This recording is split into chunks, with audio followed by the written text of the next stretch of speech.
ஆண்டவரும் மீட்பரும் இரட்சகருமாகிய இயேசு கிறிஸ்துவின் இனிதான நாமத்தினாலே விசேஷமாக இந்த உயிர்த்தெழுதல் திருநாளிலே கூட உங்களை சந்திப்பதிலே நான் மிகுந்த மகிழ்ச்சி அடைகிறேன். கர்த்தருடைய நாமம் இன்றைக்கும் மகிமைப்படுவதாக. காரணம், ஆண்டவராகிய இயேசு கிறிஸ்து நமக்காக இந்த பூமியிலே மனிதனாக அவர் பிறந்தார். வேதம் சொல்லுகிறது, தேவ குமாரனாகிய அவர் நமக்காக மனுஷ குமாரனாக இந்த பூமியிலே இறங்கி வந்தார் என்று சொல்லி. காரணம், நம்முடைய பாவங்களையும் நம்முடைய சாபங்களையும் நம்முடைய அக்கிரமங்களையும் நம்முடைய மீறுதல்களையும் மாற்றும்படியாக என் ஆண்டவராகிய இயேசு கிறிஸ்து இந்த பூமியிலே மனிதனாக பிறந்தார். தேவகுமாரனாயிருந்த அவர் மனுஷ குமாரனாய் இந்த பூமியிலே அவர் பிறந்தார்.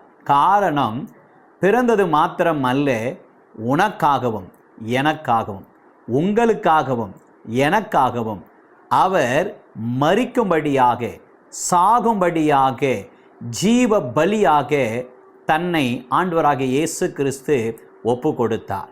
வேதம் சொல்லுகிறது, இரத்தம் சிந்துதல் இல்லாமல் பாவ மன்னிப்பு இல்லை என்று சொல்லி.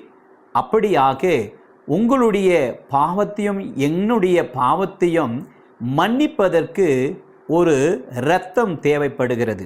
இந்த இரத்தத்திலே ஜீவன் இருக்கிறது என்று சொல்லி வேதத்திலே நாம் வாசிக்கிறோம். அப்பொழுது அநேகர் ஆடுகள், மாடுகள், கோழி, பலவிதமான இந்த இரத்தத்தை கொண்டு தன்னுடைய பாவத்தை நிவர்த்தி செய்து கொண்டார்கள். ஆனாலும் அவைகள் எல்லாம் பூரணமாகவில்லை, முழுவதுமாக மன்னிக்கப்படவில்லை. அவைகள் மூடப்படுகிறது என்று சொல்லி வேதம் சொல்லுகிறது. இதை பார்த்து பிதாவாகிய தேவன் தம்முடைய செல்ல மகனாகிய ஆண்டவராகிய இயேசு கிறிஸ்துவை இந்த பூமிக்கு அவர் அனுப்பி ஒரு நிரந்தரமான தீர்வு உண்டாக வேண்டும் என்று சொல்லி இயேசு கிறிஸ்துவை பலியாக பிதாவாகிய தேவன் ஒப்பு கொடுத்தார். அது நிமித்தமாக இந்த ஆண்டவராகிய இயேசு கிறிஸ்துவின் இரத்தத்தின் நிமித்தமாக இன்றைக்கு நமக்கு ஒரு நிச்சயம் உண்டு. என்ன நிச்சயம் தெரியுமா? அவருடைய இரத்தத்தாலே பாவியாகி இருந்த எண்ணெய், சாபத்தில் விழுந்திருந்த எண்ணெய், பாவத்தில் விழுந்திருந்த எண்ணெய் அவர் மீட்டார். என்னை முற்றிலுமாய் கழுவினார், என்னை அவர் மாற்றினார் என்று அந்த அசைக்க முடியாத ஒரு நம்பிக்கையை ஆண்டவர் நமக்கு கொடுத்தார். அது மாத்திரமல்ல, மரித்த இயேசு, நமக்காக செத்த இயேசு இப்பொழுது அவர் எங்கே இருக்கிறார்? அவர் உயிர்த்தெழுந்தார். உங்களுக்காகவும் எனக்காகவும் மரித்த என் ஆண்டவராகிய தேவன் மூன்றாம் நாள் அவர் உயிரோடு எழுந்தார் என்று சொல்லி நாம் வேதத்திலே வாசிக்கிறோம். அதை குறித்து தான் இன்றைக்கு ஒரு சிறப்பு செய்தியை உங்கள் மத்தியிலே பகிர்ந்து கொள்ளும்படியாக விசேஷமாக இன்றைக்கு என்னை ஆயத்தப்படுத்தியிருக்கிறேன். இந்த வார்த்தையை கேட்கிற உங்களையும் ஆண்டவர் ஆசீர்வதிப்பாராக. அது மாத்திரமல்ல, இன்றைக்கு இந்த செய்தியை கேட்கிற உங்களுக்கும் எனக்கும் ஒரு விசேஷித்த பலனை ஆண்டவர் தரப்போகிறார். காரணம் என்ன தெரியுமா?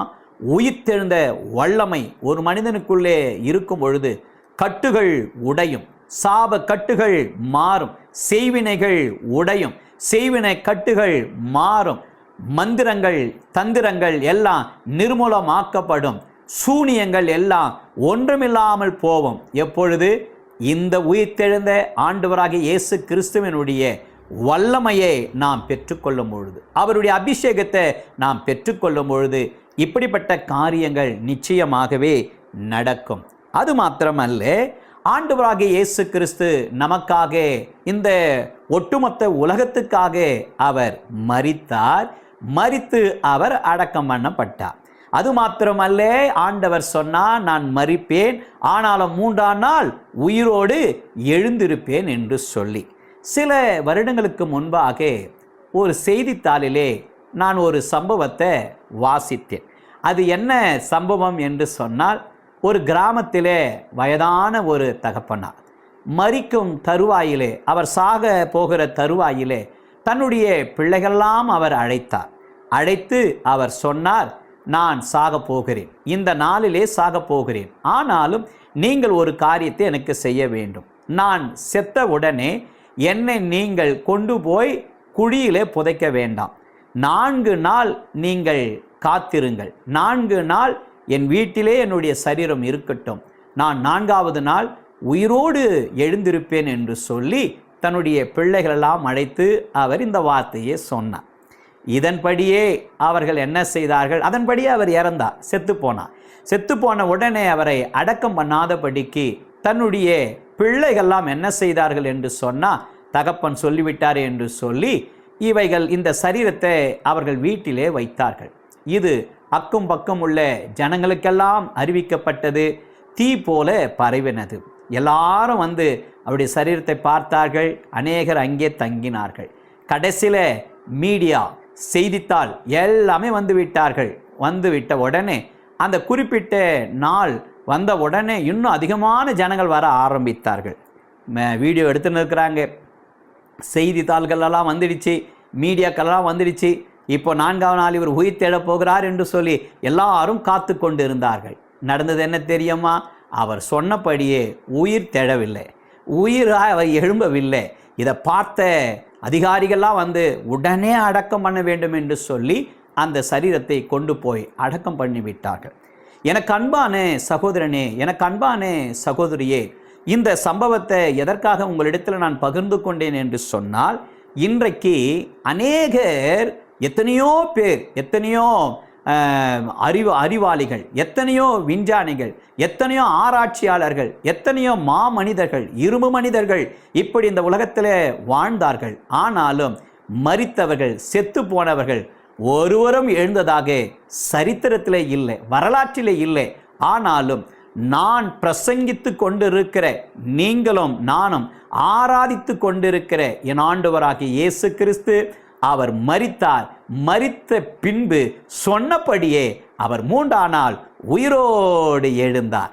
எனக்கு அன்பான தேவ ஜனமே, எனக்கு அன்பான சகோதரனே, சகோதரியே, அந்த தேவனைத்தான் நாம் மகிமைப்படுத்தி கொண்டு இருக்கிறோம். நடந்தது என்ன? வேதத்திலிருந்து சில சம்பவங்களை நான் உங்களுக்காக எடுத்துக்காட்ட நான் ஆசைப்படுகிறேன். ஆண்டவராகிய இயேசு கிறிஸ்து மரித்து 3ஆம் நாள் உயிரோடு எழுந்து விட்டார். ஆனாலும் அவரோடு இருந்தவர்கள், அவர் இருக்கும்போது தன்னுடைய சீஷர்களிடத்திலே, பழகினவரிடத்திலே, அவருடைய உபதேசத்தை கேட்டவர்களிடத்திலே ஆண்டவர் சொல்லி இருந்தார், நான் மரித்து 3ஆம் நாள் உயிரோடு எழுந்திருப்பேன் என்று சொல்லி. ஆனாலும் சிலர் இதை நம்பாதபடி, இதை விசுவாசிக்காதபடி இவர்கள் என்ன செய்தார்கள்? அவருடைய கல்லறையிலே போய் ஆண்டவரை தேடினார்கள். இந்த இடத்துல தானே சரீரம் வைக்கப்பட்டது, இந்த இடத்துல தானே சரீரம் வைக்கப்பட்டது. இஸ்ரவேல் தேசத்திலே யூதர்கள் எல்லாம் நம்மை போல அவர்கள் குழி தோண்டி மண்ணு போட்டு மூட மாட்டாங்க. அவர்கள் என்ன செய்வார்கள்? குகை மாதிரி இருக்கும், அந்த குகையில தான் தன்னுடைய சரீரத்தை கொண்டு போய் வைப்பார்கள். அதனால இவர்கள் இந்த இடத்துல சரீரம் வைத்தமே எங்கே என்று சொல்லி அவர்கள் தேடுகிறார்கள். தேடிக்கொண்டு இருக்கிற நேரத்திலே தேவதூதன் ஒருவன் பிரவேசித்து அவர்களை பார்த்து சொன்னார், நீங்கள் தேடுகிற ஆண்டவராகிய இயேசு கிறிஸ்து இங்கே இல்லை, அவர் உயிர்த்தெழுந்தார். ஹல்லேலூயா! அவர் இங்கே இல்லை, அவர் உயிர்த்தெழுந்தார். இன்றைக்கு நாம் பார்க்க போகிறோம், அந்த இயேசு இப்போது எங்கே இருக்கிறார்? உயிர்த்தெழுந்த இயேசு அவர் எங்கே இருக்கிறார்? எனக்காக உயிரோடு எழுந்த இயேசு இப்போது எங்கே இருக்கிறார் என்று சொல்லித்தான் பார்க்க போகிறோம். ஆனால் ஆண்டவராகிய இயேசு கிறிஸ்து சொன்னதை நம்பாதவர்கள், அதை விசுவாசிக்காதவர்கள் கல்லறையில் போய் தேடிக்கொண்டிருந்தார்கள். இன்றைக்கும் சமாதானம் வேண்டும், நிம்மதி வேண்டும், சந்தோஷம் வேண்டும் என்று சொல்லி அநேக பலவிதமான பணத்தை செலவு செய்து அநேக காரியங்களை இன்றைக்கு சமாதானத்துக்காக, சந்தோஷத்துக்காக, மகிழ்ச்சிக்காக, தன்னுடைய பாவம் கர்மமெல்லாம் மாற வேண்டும் என்று சொல்லி நடப்பயணம் பலவிதமான காரியத்தை செய்து கொண்டு இருக்கிறார்கள். ஆனாலும் அவர்கள் ஏமாற்றம் தான் அடைகிறார்கள். அதே போலத்தான் இந்த இடத்திலும் ஆண்டவராகிய இயேசு கிறிஸ்துவை இவர்கள் விசுவாசிக்கவில்லை. விசுவாசிக்காதபடினாலே வந்து இவர்கள் தேடுகிறார்கள், எங்கே ஆண்டவர், எங்கே ஆண்டவர், இங்கே தான் சரீரத்தை வைத்தேன் என்று சொல்லி. ஒரு அழகான ஒரு பாடல் கூட இப்படியாக பாடப்படுகிறது. எங்கே தேடுவே நான், எங்கே தேடுவே என் நேசர் இயேசுவை நான், எங்கே தேடுவே என் நேசர் இயேசுவை நான், எங்கே தேடுவே உன்னத ராஜனே என் உத்தம நேசரே, உன்னத ராஜனே என் உத்தம நேசரே, ஓம் உன்னத அன்பாலே என் உள்ளம் உருகுதே, ஓம் உன்னத அன்பாலே என் உள்ளம் உருகுதே, எங்கே தேடுவே நான், எங்கே தேடுவே என் நேசர் இயேசுவை நான், எங்கே தேடுவே என் நேசர் இயேசுவை நான், எங்கே தேடுவே.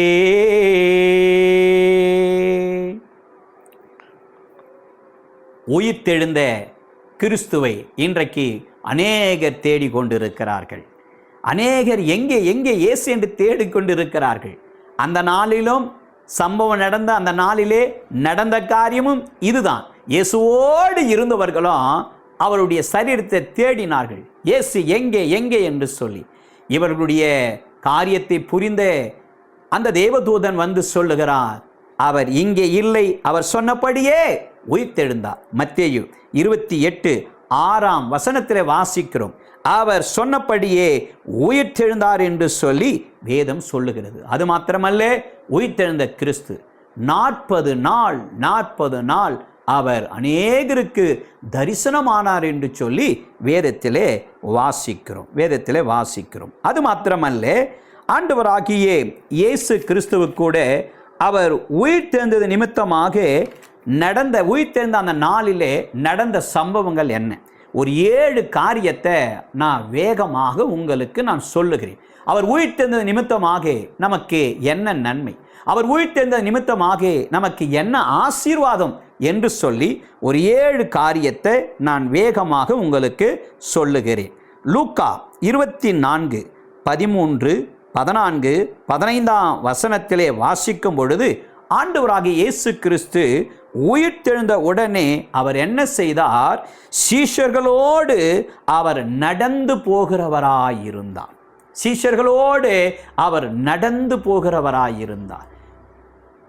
இந்த சம்பவத்தை வாசிக்கும் போது சீஷர்கள், ஆண்டவராகிய இயேசு கிறிஸ்து மரித்து விட்டார், இன்னும் உயிர்த்தெழல, என்ன நடக்க போது தெரியலையே என்று சொல்லி அநேகர் கலங்கி கொண்டிருந்தார்கள். ஆனால் அவன் உயிர்த்தெழுந்த இயேசு இந்த சீஷர்களோடு அவர் நடந்து போனார் என்று சொல்லி வேதம் சொல்லுகிறது. எனக்கு அன்பான தேவ ஜனமே, இந்த செய்தியை கேட்டுக்கொண்டிருக்கிற என் அன்பு சகோதரியே, என் அன்பு சகோதரனே, அவர் உங்களோடு ஒவ்வொரு நாளும் நடந்து வருகிற தேவனாயிருக்கிறார். நீ தனிமை இல்லை, நீ தனிமை என்று அழுது கொண்டு இருக்கிறாயா? நான் தனிமையாக்கப்பட்டேன் என்று அழுது கொண்டு இருக்கிறாயா? தனிமையிலே நான் நடந்து போகிறேன், தனிமையாக தனிமையிலே நான் வீட்டில் இருக்கிறேன், யார் என்னை காப்பாற்றுவார்கள், யார் என் கூக்குரலை கேட்பார்கள் என்று சொல்லி அழுகையோடு இந்த நிகழ்ச்சியை பார்த்து கொண்டு இருக்கிறாயா? நான் சொல்லுகிறேன், அவர் அனுதினமும் உன்னோடும் எங்களோடும் உங்களோடும் என்னோடும் அவர் நடந்து வருகிற தேவனாயிருக்கிறார். மோசே சொல்லுகிறார், ஆண்டவரே, உம்முடைய சமூகம் எங்களுக்கு முன்பாக செல்லாவிட்டால் இந்த இடத்தை விட்டு நாங்கள் போக மாட்டோம். 40 ஆண்டு காலமாக அவர்கள் பிரயாணப்பட்டு போகும் பொழுது ஆண்டவர் இஸ்ரவேல் ஜனங்களோடு நடந்து சென்றார். பகலிலே மேகஸ்தம்பமாகவும் இரவிலே அக்கினி ஸ்தம்பமாகவும் கர்த்தர் மாறினார். நான் சொல்லுகிறேன், உயிர்த்தெழுந்த கிறிஸ்து உங்களோடு என்னோடு கூட இருக்கிறார். நீ தனிமையா போல, நீ தனிமையா நடக்கல. என் ஆண்டவராகிய இயேசு கிறிஸ்து உங்களோடு அவர் நடந்து வருகிற தேவனாய் இருக்கிறார். நடந்து வருவது மாத்திரமல்ல, உங்களை அவர் நடத்துகிற தேவனாய் இருக்கிறார். கரம் பிடித்து அவர் உங்களை நடத்தி செல்லுகிற தேவனாக இருக்கிறார். இரண்டாவது காரியத்தை நான் சொல்லுகிறேன். லூக்கா 24ஆம் அதிகாரம் 36ஆம் வசனத்தை வாசிக்கும் பொழுது வேதம் சொல்லுகிறது, அவர் நம் நடுவில் இருக்கிற தேவனாய் இருக்கிறார். நடந்து வருவது மாத்திரமல்ல, ஆண்டவராகிய இயேசு கிறிஸ்து உங்கள் நடுவிலே இருக்கிறார். நீங்கள் வேலை செய்கிற ஸ்தலத்திலே உங்கள் நடுவிலே இருக்கிறார். அநேகர் குற்றம் சாட்டி கொண்டு இருக்கிறார்களா? அநேகர் குறை சொல்லி கொண்டு இருக்கிறார்களா? எப்போது இந்த வேலையில் இருந்து உன்னை தூக்க வேண்டும் என்று சொல்லி அநேகமான யோசனை பண்ணி கொண்டு இருக்கிறார்களா? உன்னுடைய தொழில் அழிய வேண்டும், உன்னுடைய தொழில் நஷ்டங்கள் ஆக வேண்டும் என்று சொல்லி பலர் எண்ணிக்கொண்டு இருக்கிறார்களா? போராமை கொண்டு இருக்கிறார்களா? எரிச்சல் அடைந்து கொண்டு இருக்கிறார்களா? உயிர்த்தெழுந்த இயேசு உன்னை பார்த்து சொல்லுகிறார், என்னை பார்த்து சொல்லுகிறார், நான் உங்கள் நடுவிலே இருக்கிறேன் என்று சொல்லி. என் ஆண்டவராகிய இயேசு கிறிஸ்து அவர் உங்கள் குடும்பத்திலே இருக்கிறார், உங்க வீட்டில் இருக்கிறார். அது மாத்திரமல்ல, நீங்க வேலை செய்கிற ஸ்தலத்திலே இருக்கிறார். உங்களுடைய தொழிலில் ஆண்டவர் உங்க நடுவாக இருந்து அவர் நடத்துகிற தேவனாய் இருக்கிறார். மூன்றாவது காரியமாக லூக்கா 24:49 வசனத்திலே வாசிக்கும் பொழுது வேதம் சொல்லுகிறது, அவர் நம்மை பலப்படுத்துகிற தேவனாயிருக்கிறாராம். உன்னதத்தின் பலத்தினாலே நம்மை அவர் தாங்குகிற தேவனாயிருக்கிறாராம். பலவீனம் பலவீனம் என்று சொல்லி அழுது கொண்டிருக்கிற உன்னை பார்த்த ஆண்டவர் சொல்லுகிறார், என்னுடைய பணமெல்லாம், என்னுடைய உழைப்பெல்லாம் மருத்துவமனைக்கே நான் செலவு செய்து கொண்டு இருக்கிறேனே. இந்த மாத்திரை சாப்பிடலனா என்னால் இருக்க முடியாது, இந்த மாத்திரை வாங்கலைனா என்னால் இருக்க முடியாது என்று சொல்லி கலங்கி கொண்டு இருக்கிற உன்னை பார்த்து ஆண்டவர் சொல்லுகிறார், உன்னதத்தினுடைய பலன் உன் மேல இறங்கும் என்று சொல்லி என் ஆண்டவர் சொல்லுகிறார். எனக்கு அன்பான தேவச்சனமே, எனக்கு அன்பானி சகோதரி சகோதரியே, சங்கீதம் 18:1 சொல்லுகிறது, என் பலனாகிய கர்த்தாவே உம்மிலே நான் அன்பு கூறுவேன். சங்கீதம் 29:11 சொல்லுகிறது, தம்முடைய ஜனங்களுக்கு அவர் பலம் தருகிற தேவனாயிருக்கிறார். மான் கால்களுக்கு ஒத்த பலன் உனக்கு தருகிறவராயிருக்கிறார். சோர்ந்து போயிருக்கிறையா? சோர்ந்து உட்கார்ந்து கொண்டு இருக்கிறையா? சோர்ந்து போயிருக்கிறியா? என்ன பிரதர், எப்போ பார்த்தாலும் இந்த பலவீனம் என் சரீரத்தை தாக்கி கொண்டு இருக்கிறது, என்னால் வேலை செய்ய முடியல, என்னால் பொறுப்பாக குடும்பத்தை நடத்த முடியல, நான் சோர்ந்து சோர்ந்து உட்கார்ந்து கொண்டு இருக்கிறேன் என்று சொல்லி ஒருவேளை மருத்துவர்கள் இந்த பலவீனத்தை நிமித்தமாக உன் ஜீவனே போகும் என்று சொல்லிவிட்டார்களா? இன்றைக்கு நான் சொல்லுகிறேன், என் ஆண்டவராகிய இயேசு கிறிஸ்துவினுடைய உயிர்த்தெழுந்த வல்லமை, உயிர்த்தெழுந்த அந்த பலன் உங்க மேல இறங்கி கொண்டு இருக்கிறது. இந்த வார்த்தையை கேட்டுக்கொண்டிருக்கிற உச்ச தலைமுதல் உள்ளம் கால் வரை இயேசு கிறிஸ்துவினுடைய உயிர்த்தெழுந்த அந்த பலன் உங்க மேல இறங்கி கொண்டு இருக்கிறது. அன்றைக்கு சீஷர்களோய் பலப்படுத்தினான், பலவீனம் அடைந்திருந்தாங்க, சோர்ந்து போயிருந்தாங்க, துவண்டு போயிருந்தாங்க. ஆண்டவர் அவர்களை பலப்படுத்தினார். நான்காவது காரியமாக யோவான் 14:16 வசனத்திலே வாசிக்கும் பொழுது, இந்த உயிர்த்தெழுந்த ஆண்டவராகிய இயேசு கிறிஸ்து அவர் நம்மை தேற்றுகிறவராக இருக்கிறார். நாயினோர் விதவி, ஒரே மகன் இழந்து போனாங்க. இனி எனக்கு வேற வழி இல்லை, வேற கதி இல்லை, நம்பிக்கையாக இருந்த மகனே இறந்து போனான், இனி யார் எனக்கு காப்பாற்றுவாங்க, யார் என் கூட இருப்பாங்க? ஆனால் ஆண்டவராகிய இயேசு கிறிஸ்து நாயினோர் விதவை பார்த்து, அழாதே அழாதே அழாதே, நான் உன் கூட இருக்கிறேன் என்று சொல்லி நாயினோர் விதவையை ஆண்டவர் தேற்றினார் என்பதை நாம் வேதத்தில் வாசிக்கிறோம். உயிர்த்தெழுந்த கிறிஸ்து அவர் என்ன செய்கிறாராம்? உன்னையும் என்னையும் அவர் திக்கற்றவர்களாய் ஒரு நாளும் விட மாட்டார். அவர் நம்மை தேற்றுகிறவராக இருக்கிறார். ஐந்தாவது காரியம், லூக்கா 24:36 வசனத்தில் வாசிக்கும் பொழுது, ஆண்டவர் நமக்கு உயிர்த்தெழுந்த கிறிஸ்து சமாதானத்தை தருகிற தேவனாய் இருக்கிறார். எந்த இடத்துல உன் நிம்மதி போச்சோ, எந்த இடத்துல சமாதானம் போச்சோ, என் ஆண்டவராக இயேசு கிறிஸ்து உனக்கு அவர் சமாதானத்தை தருகிற தேவனாய் இருக்கிறார். சீஷர்கள் பயந்து நடுங்கி போய் உட்கார்ந்து கொண்டிருந்தார்கள். ஆனாலும் சீஷர்கள் நடுவிலே என் ஆண்டவராக இயேசு கிறிஸ்து தோன்றி உங்களுக்கு சமாதானம் என்று சொல்லி அவர்களை ஆற்றி தேற்றினார். இன்றைக்கும் பல மனுஷர்களுடைய வார்த்தைகள் உங்களை துக்கப்படுத்தி உங்களை கலங்க செய்து இருக்கிறதா, உங்களை அழ வைத்து கொண்டு இருக்கிறதா, உங்களை வேதனையடைய செய்து இருக்கிறதா? ஏன் இந்த வாழ்க்கை? எதற்காக இந்த வாழ்க்கை? நான் உயிருக்குயிரா நேசித்தேன், நான் உயிருக்குயிரா நம்பினேன், ஆனால் நம்பிக்கை துரோகம் செய்து விட்டார்களே என்று சொல்லி ஒருவேளை கலக்கத்தோடு இன்றைக்கு இந்த செய்தியை நீ பார்த்து கொண்டு இருக்கிறாயா? என் ஆண்டவராகிய இயேசு கிறிஸ்து உங்களை பார்த்து சொல்லுகிறார், நான் உங்களுக்கு சமாதானத்தை தருகிற தேவன் என்று சொல்லி. அது மாத்திரமல்ல, ஆறாவது காரியமாக லூக்கா 24:45 வசனத்திலே வாசிக்கும் பொழுது, அவர்களுடைய மனதை ஆண்டவர் திறந்தார். சீஷர்களுடைய மனதை ஆண்டவர் திறந்தார். உயிர்த்தெழுந்த கிறிஸ்து என்ன செய்தார்?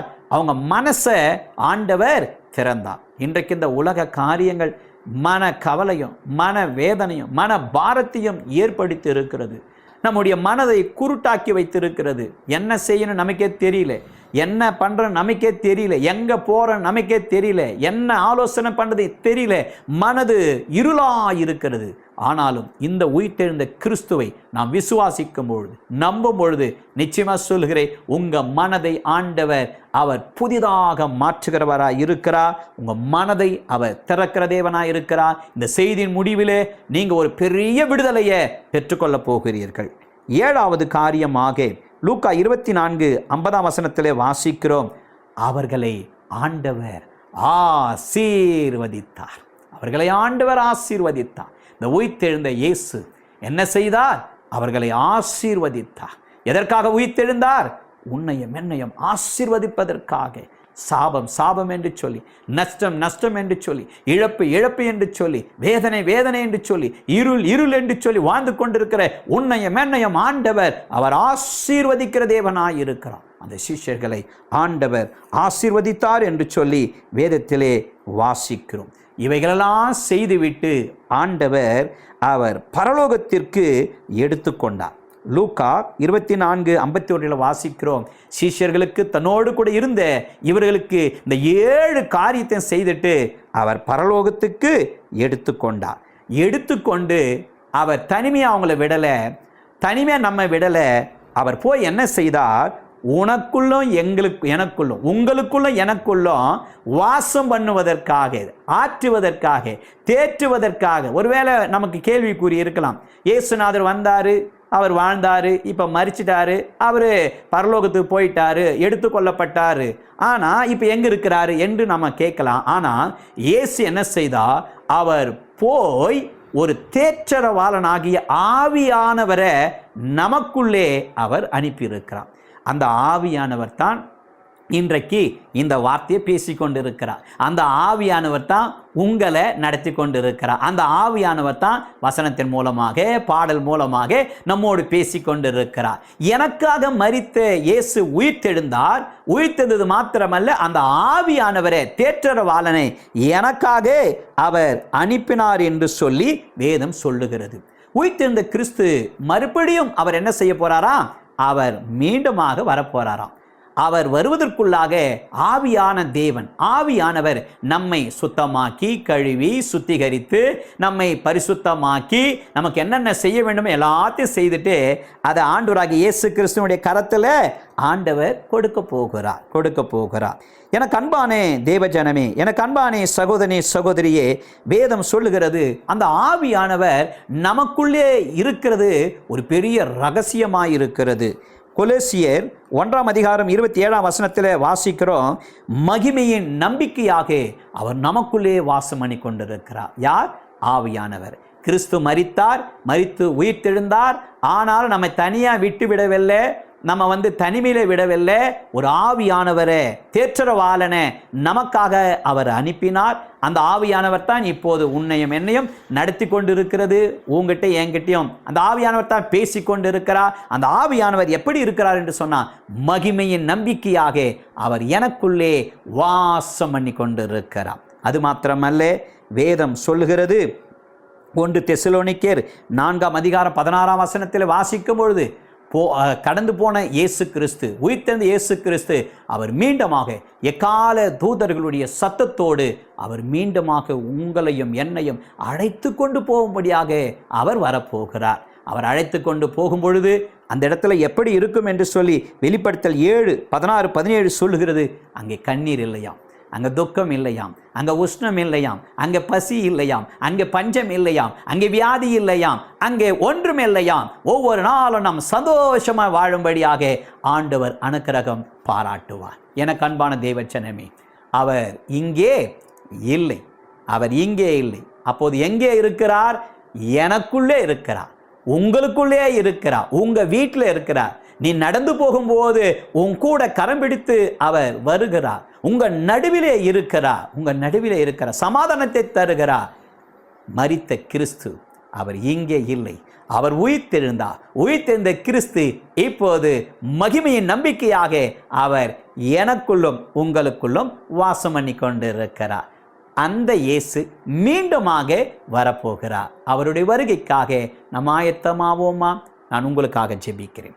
எங்கள் இரக்கம் நிறைந்த நல்ல ஆண்டவரே, இந்த உயிர்த்தெழுந்த திருநாளிலே கூட இந்த செய்தியை கேட்ட யாவரையும் ஆசீர்வதிப்பீராக. ஒவ்வொரு வார்த்தை மூலமாக நீங்கள் பேசினதற்காக நன்றி. இந்த செய்தி யாரெல்லாம் கேட்டார்களோ அவர்களெல்லாம் அதிகமான ஆசீர்வாதத்தை பெற்றுக்கொள்ளட்டும் அப்பா. உமக்காக அவர்கள் ஆயத்தமாகட்டும், உங்கள் நாம் மகிம்படட்டும். தேற்றரவாளனாகிய ஆவியானவர் அனுதினமும் எங்களை நீ கரம்பிடித்து நடத்துவீராக. மரித்தவராக இல்லை, நீ உயிர்த்தெழுந்தீங்க, அதற்காக ஸ்தோத்திரம். உன் நாமத்தை உயர்த்துகிறோம். இயேசு கிறிஸ்துவின் நாமத்தை கொண்டு ஜெபிக்கிறோம் ஜீவனுள்ள நல்ல பிதாவே. ஆமீன், ஆமீன், ஆமீன். கர்த்தர் உங்களோடு இருப்பார். கல்வாரி பிரயர் டவர் வெல்லூர் என்ற யூடியூப் சேனலை நீங்கள் சப்ஸ்கிரைப் பண்ணுங்கள், அநேகருக்கு ஷேர் பண்ணுங்கள். அது உங்களுக்கு ஆசீர்வாதமாய் அமையும். God bless you.